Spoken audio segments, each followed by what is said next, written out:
ஏற்கமை இயாமல் அனவயமை குழமை பைத்தி வந்தாய். ஆனால் அவங்களோட தங்கை தேவகியோடு அம்பை வாங்கி கொண்டு இருந்தாள். தேவகி மீது அம்மு கொண்டு இருந்தாள். தேவகி வசுதேவர் தேவங்க செய்து வைத்தாள். வசுதேவர் மிகவும் நல்லவர்கள். அவை தீய வைத்து மூடும் மூடித்து வைத்து மூடு ரசியால் வீழ்த்தது. கம்சா தேவகியை வெட்டாத மகனை அடிப்பான் என்று செய்து வைத்தது.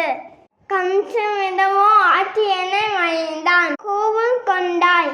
தேவகியை கொஞ்ச விழுந்தாய். தேவகியை கொலை செய்து வென்றாய்.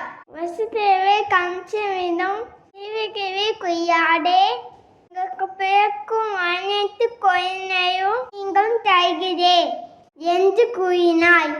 தேவகியோ வசுதேவரும் சிறையை அடித்தாள். தேவகிக்கு முடக்கி குழந்தை பிறந்தது. கம்சன் தேவகியை அந்த குழந்தை கொண்டு விட்டான். அதே மாதிரி 6 குழந்தைகளை கொன்றாய். கம்சன் எட்டானவுடனே தேவதி அழைத்து இருந்தாய். கிருஷ்ணன் அவங்க தோன்றி உங்க ஆசை நாமே உங்களுக்கு குழந்தையா வருவேன் என்று தேவதையும் வசுதேவரும் கொண்டு இருந்தாய்.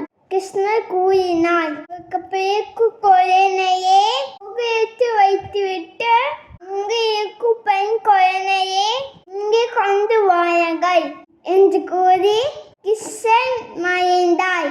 தேவகிக்கு 8வது குழந்தை பிறந்தது. குழந்தையை வசுதேவர் கூடையை வைத்து கோகுலத்துக்கு கொண்டு சென்றாய். நாகசேஷனை கூடையை சென்றாய். குழந்தைக்கு கூடையாய் பார்த்தாய். பாதுகாத்தாய். என்னை அதே கையில் நனைந்து போடு. நதியை ஏந்தாவி பெயர்ந்து வைவிட்டது. வசுதேவர் கோகுலத்துக்கு சென்று கிருஷ்ணர் குழந்தை அங்கே வைத்து ஆண் வைத்துவிட்டு அங்கே என்ன பெண் குழந்தையை வந்தாய். கம்சன் தேவதை வந்து பெண் குழந்தையை கொண்டு வீழ்ந்தாய். குழந்தை துக்க தேவையை மாயவிட்டது.